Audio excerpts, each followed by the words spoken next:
Welcome to the Springs in the Desert podcast. We're those friends that you can take with you wherever you are on the path of infertility. Hey listeners, welcome back to the Springs in the Desert podcast. I am Jillian, your host, and I am back with Meg and Bernadette to talk a little bit more about small groups. If you haven't had a chance to listen to our first episode, I would encourage you to hit pause and go back a few episodes to listen to that first one, which is all about starting a small group and all of the kind of logistics. And they have such great suggestions about ways to get the word out, what it was like for them to feel a call to start a small group and what that looked like and to find a partner and all the beautiful things about starting a small group. So today we're going to talk about what I have been calling the extras, the parts of having a small group that might be in the study, but that Meg and Bernadette have some really great experience and wisdom about why it was really helpful to them. And so I just want to dive into some of the really cool things that you guys added to the small group and made sure that you had. So let's just first of all, maybe Meg, I'll open with you.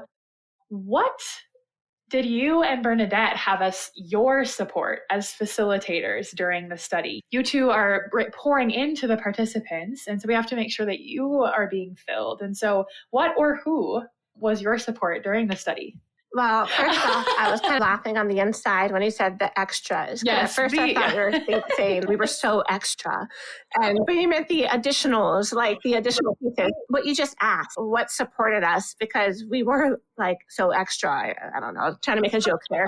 But I would say first and foremost, and this kind of echoes what I had said prior in the other podcast, I can't imagine doing this without Bernadette. So first and foremost, that was my main source of support, or she was my main source of support, that we were both in it together. So I would say my other half literally joined small group, having a co-facilitator totally changed. It was just so beautiful and such a gift. And then my other half in real life, my spouse, even though this was the small group for women, having my spouse's support at home was really grateful, was really a tremendous blessing. I was really grateful for that. And then, of course, our spiritual advisor, maybe Bernadette can share a bit more about that, since I already used the wrong term for that support.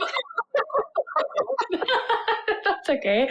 Yeah, Bernadette, what could you share about what is a spiritual advisor and what role do they play in a small group? Yeah, so Springs had recommended when we were starting up the small group that we find a spiritual advisor. And honestly, initially, I was like, oh, great. Like, we're going to find someone. Like, the whole reason we're starting this is we feel like there isn't anyone who has gone through this that we know personally. Like, we weren't really sure. But as Meg and I were talking about it, she knew a few of the Franciscan sisters TOR here. And she was like, well, what if we ask this sister? Like, I've spoken to her before about things. I was like, okay, we got to try somewhere. And fortunately, she said yes. And we had a meeting with her. And it turned out that she had actually been on a Springs podcast several years ago talking about spiritual motherhood. And she didn't make the connection because I don't think we had clarified this is Springs in the Desert necessarily. So it was like, oh, we're starting up this small group. So when we're meeting in person, she's coming to this realization. So that's just an interesting side note connection. Very providential. But what we envisioned for a spiritual advisor was first someone who was interceding for us as we started this up, for the women that may find us, for the women who would be in the group. And then also someone we could meet with a few times and talk through how things were going, any concerns we had. I think we ended up meeting with her maybe 3 times. So at the beginning and then a part way through.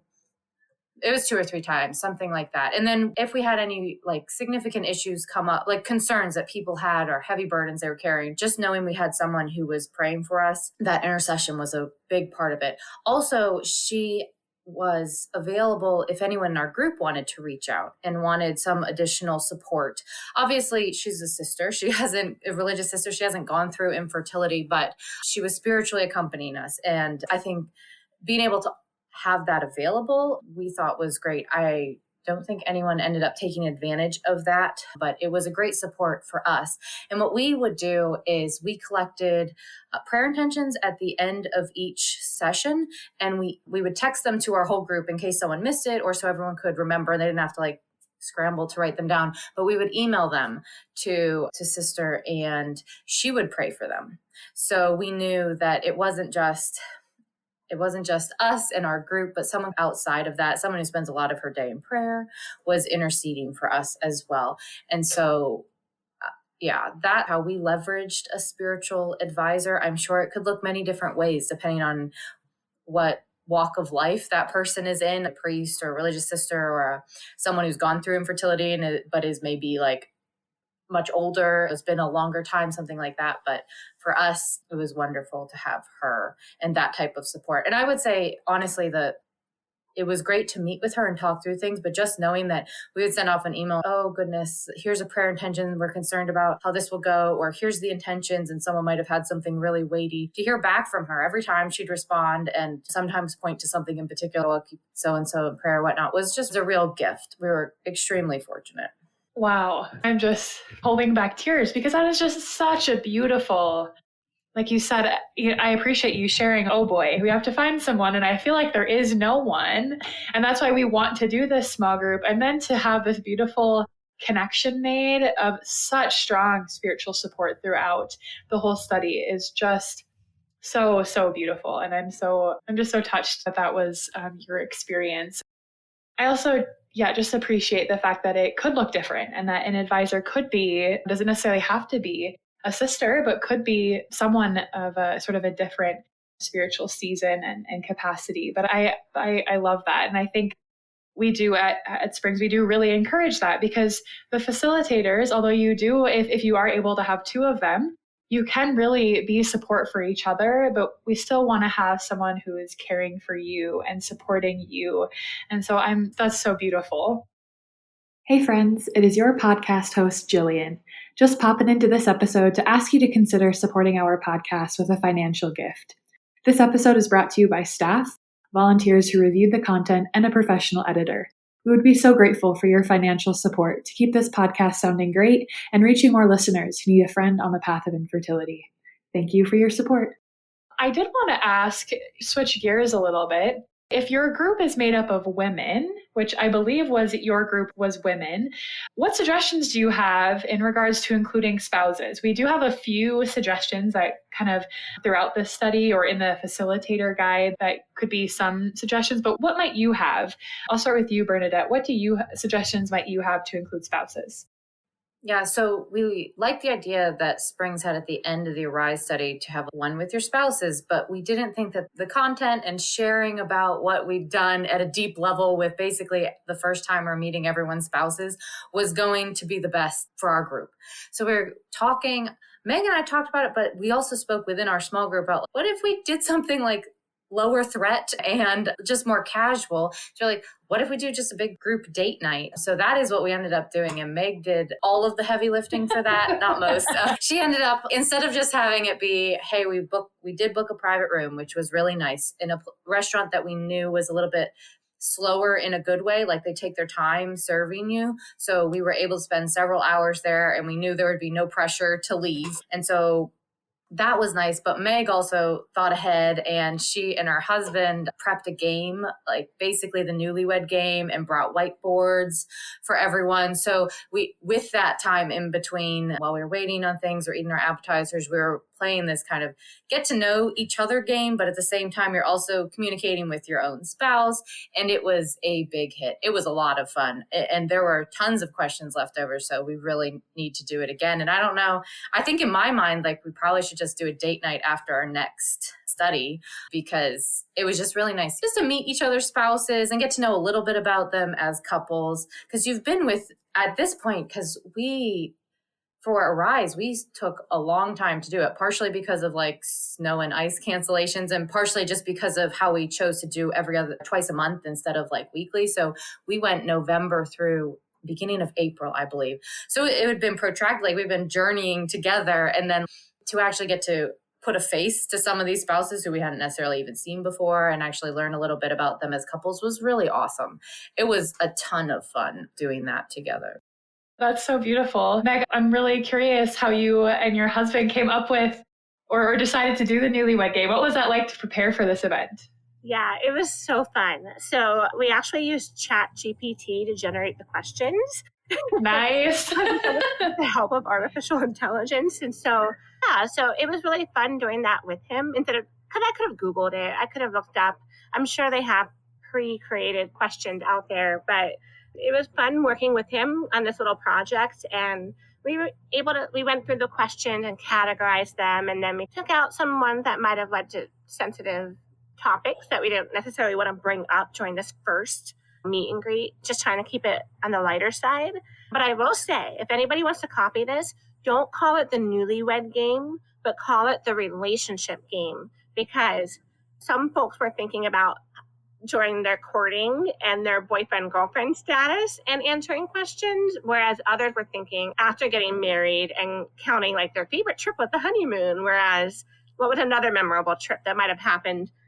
And I say that the couple that fell in last place because we had a little bit of a misunderstanding. Love that. The relationship game. Okay, got it. That sounds good. But it was so much fun creating it. And like I said, just working with Adam, with my husband, on coming up with the questions. And what was really interesting, I think sometimes on this journey, I don't want to speak for every wife in the situation, but for me personally, maybe my husband might say, are you taking that a bit too personal? Are you being extra sensitive? This is a big deal for you. I don't know, like an announcement or unexpected news, and in creating these questions, it was really neat to see my husband put himself in my shoes and think about some of the types of questions that were being asked. And then I didn't have to be the one to say, let's take that off the table. Like he already knew, okay, we probably shouldn't bring this up, like in this context.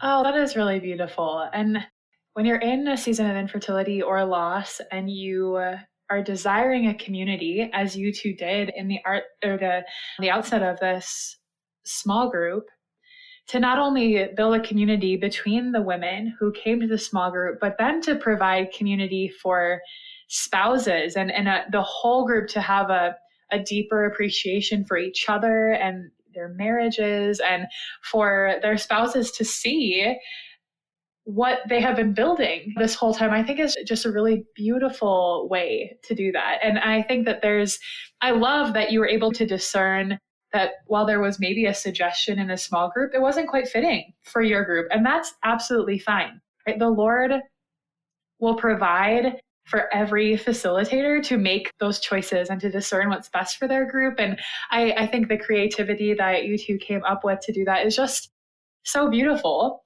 This is along the lines of, okay, what other things did Meg and Bernadette do that worked really well? And I wanted to, you had mentioned earlier, Bernadette, about the prayer intentions. Did you have a text thread with your group, or how did you communicate with them? Oh, yes. So pretty quickly, we created just a group text. And initially it was just, hey, so if we have an ice storm, which we had twice, I think, so we can make sure that everybody's in the loop readily. But yeah, we use that to share prayer intentions. I think maybe from the first week we sent them out, because usually we get one or two per person, and just one of us would write them down so that not everyone is writing them down, but we could actually, you know how it is, you collect prayer intentions, you can pray for them, be like, I pray for all the intentions, but it's hard to remember them all. So I just type them up and send them out just so that they were there. And then we had a few people who somebody wouldn't be able to come here and there. So then they had the intentions and also the opportunity to send in their own intentions in that group thread. And we also had various random conversations there. Beautiful. Yeah. So a mix of function and pleasure. So I also wanted to ask about the cadence that you chose to do every other week. What do you think were some of the benefits of that, Meg? Why maybe did that work out well? Yeah, so meeting every other week, I think, allowed us to sit with the information and to reflect on the conversation that we were engaging in during the session. And we had the time to sit with it and process it. And then we had a little bit of time that went by, and then we would come back together. I know for me personally, I appreciated that just because of and we're all busy, just looking at other commitments and responsibilities and work. And we toyed with the idea of once a month, but it felt like that was too long, like with relationship building. But then at the same time, all of us have many demands on our time, so weekly didn't quite seem to fit either. So it was like a happy compromise to meet every other Saturday. But I would love to circle back real quick to the spouse question and the spouse involvement, because speaking of meeting every other week, this was one of the extras where from the beginning and thinking about building that community and thinking about breaking bread together, like sharing over food and beverages from the start. One of our earlier planning meetings, we talked about how we wanted to include coffee or tea or water and some type of snack item or food item. And we didn't impose that on our small group participants or anything like that. That was something we took upon ourselves as facilitators. But I forget exactly where it fell in our timeline, maybe a little more than halfway through. One of the spouses of a small participant ended up making brownies, right? Wasn't it the delicious? Yeah. I think it was actually born out of maybe a hard time. And this particular spouse realized that his wife was having a hard time, so he made her brownies. And I think it coincided with when we were gathering. Is that how it happened? Or maybe she spoke about the brownies? She shared something about him baking for her. And I think it was you, Meg, who was like, well, if he would like to bake for us, I'll ask him. And so the next time we met at 9:00 in the morning on Saturday, and he got up and baked brownies so that she could bring them fresh. So warm. Yeah, good. Yeah. Oh my gosh. So that wasn't intentional. It wasn't like we sat down and we made like a sign-up sheet for bringing snacks. Although we might maybe in our next go-around, just because it did work out so nicely. So that was an unexpected way that a spouse contributed, fed us, like through our feeding each other spiritually coming together. Yes. He literally fed us. I also want to say, I think my experience with my spouse as a facilitator, and I think Meg, you probably had a similar one. Like I felt like he helped make sure that I was able to get there early on Saturdays. He helped me rearrange the room because the space we were using was used by other groups. He almost did the baking one time when I was feeling sick. So like he was basically as committed as I was. He was gone before we started every time, but he was really present. And that was a bonding experience for us, knowing that he was very invested in this group because it meant so much to me. And you can experience that just from verbal support. But for me, it was great that it was physical as well. Like he was lugging in the water case and things like that. And so that was a real gift to have him a part of it, even though no one met him until we actually had the date night. So.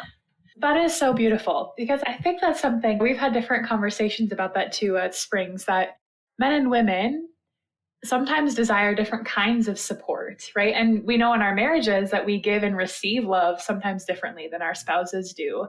And so to be able to say, hey, it's okay if our small group is for the women in this community, but we can find these opportunities that the husbands would love to come, and that's their way of sort of processing this themselves, that it might not be a small group. Maybe it is. Maybe there are some couples who would like to do that, and we're prepared for that. But if not, this date night idea is just so beautiful, and being able to invite them into these other kinds of opportunities to help and support the success of the group is just so beautiful.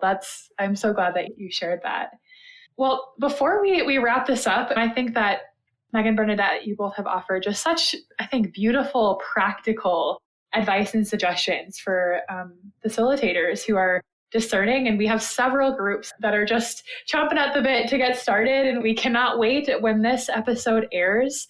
The printing of the study, our very first study, will be in progress, and we are already starting to write the next one. So we can't wait to get that out into the world. But is there anything else that you would like to share? Maybe a word of encouragement or any other extras that you've thought of as we've been talking here that you would like to share with a potential facilitator or participant?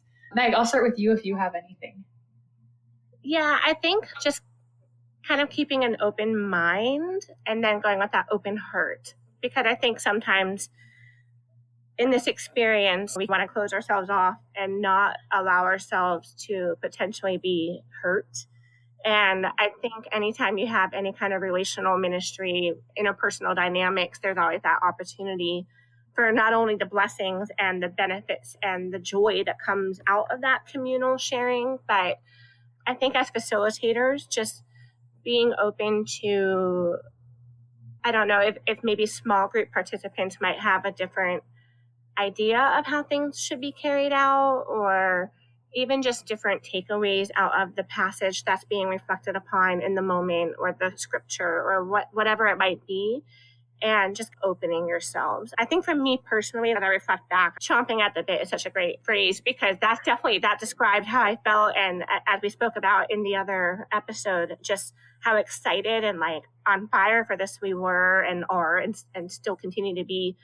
But also with my personal circumstance or situation, it is rather unique in the sense that I'm coming at this from secondary infertility from that lens, but it's also very much, I almost feel like that's not a good label or category, because we are so blessed. We have our one daughter, but there will never, ever be another. And so I hadn't really thought through how to say this until now, but I guess knowing that you're putting yourself in this environment does open yourself up to perhaps somebody achieving the pregnancy or adopting or growing their families in another way, and still being willing to put yourself through that. Because for as much joy and happiness you're going to have for another, we can't escape, I don't want to say the comparison game, but sometimes it might seem like, oh, well, if I hadn't been in the small group, I wouldn't know about X, Y, and Z.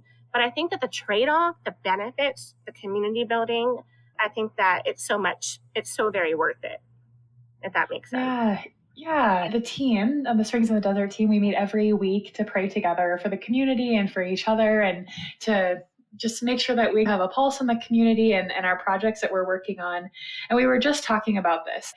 It's helpful as a facilitator to be able to have some sort of healing, the ability to be able to lead from a perspective that God is working in your circumstance. And that does take a little bit of time, to the process of grief and understanding. But that doesn't mean that you are whole and healed and you will never have feelings of grief or sadness or even anger ever again. And not to put words into your mouth, but I think, yes, absolutely, that it's so good to remember that you are entering into a place where a lot of people are carrying a different variety of crosses, and that can be hard. And so full circle, that's so good to have a co-facilitator that you can lean on, that you can talk to, have a spiritual advisor who can pray for you and help you navigate that, and to talk to the Springs in the Desert team or other Springs in the Desert facilitators who can share what they have done and what might work for them. So yeah, I can totally understand that, Meg. Do you have any thoughts or encouragement for facilitators? Yeah, a couple thoughts. So to echo Meg, recognizing that a small group like this, especially when you're first coming together, you're bringing together pretty diverse experiences. Even if there are 3 people going through secondary infertility, it can be very different. Someone may have multiple miscarriages, someone, it may be permanent, or even if the majority are primary infertility. There's so many facets of it. Maybe some people are still trying. Maybe some know they can't. Maybe some are adopting. So it is a challenge, because I think with infertility, it can be such an acute suffering. It at times can be difficult to see it through a different lens. It's very easy to say, well, I'd much rather have secondary infertility and have a child, which sounds very callous, but I'm sure many people listening, you're probably much holier than I am, but you probably have had 1 or 2 thoughts like that, where it's so easy to compare sufferings, and you're coming face to face with it because people are talking about, this is so hard even though I have a child, or this is so hard even though I have the potential to have children, or I will adopt or I won't adopt, and like all of those different dynamics. So I think it's very important to go into it viewing it, recognizing that it may be hard for you, but it can be a beautiful opportunity for growth and compassion and empathy. But also, I would say to facilitators, if someone in your group is sharing something that might sound exactly like something you've gone through, or it may sound totally different, be at peace if you feel like either you didn't have a way to respond, or you didn't know how to steer the conversation after that, and you thought there was an awkward silence. It's okay. You're human. No one is expecting you to, just because you're facilitating, to magically have the right things to say. That'd be awesome if you do. I certainly didn't. So just a very sensitive topic. And especially if you're bringing together a group of women who don't know each other yet, you're coming to know each other through this time as a small group. And so it can be challenging. And I would say to participants, give grace, both to the other participants, but also to your facilitators, because they're trying and they're probably very aware that they aren't perfect at it. So we can all just, have grace in the moment for each other. Try to hold space and allow it to be an opportunity for growth, but also allow it to be an opportunity for you to open more and to experience healing. Those two things don't have to be contradictory. We're not saying show up and get more compassionate, or saying hopefully it will be an opportunity for you to experience real empathy from people who get it more than maybe anyone else you've ever spoken with. But also you may have to break yourself open a little wider to be more present and more compassionate than you felt that you've had to be in the past. Wow, that's really excellent advice, ladies. Thank you for sharing your experience. And most importantly, though, just saying yes to that nudge that the Holy Spirit placed on your heart so that you could serve your local community. And I cannot wait to see what happens there. Listeners, if you are interested in being a small group facilitator, I'd encourage you to just reach out to the Springs in the Desert team, and we'd be happy to help you figure out how to get that started. And if you're not necessarily thinking that you're called to facilitate, but you'd like to participate, still reach out. We'd love to find someone local. We have lots of connections, and maybe someone's just waiting for you to reach out to make the ask. So again, Bernadette and Meg, thank you so much for coming on, and listeners, we'll see you next time. Thank you so much for joining us for this Springs in the Desert podcast episode. We would be so grateful if you took a minute to rate and review us so that we can reach more listeners. Don't forget to check out our social media pages on Facebook and Instagram, and go to our website, springsinthedesert.org, where you can sign up for our newsletter and community prayer list, read our blog, and register for virtual and in-person events. Most importantly, remember that God loves you so much, and so do we.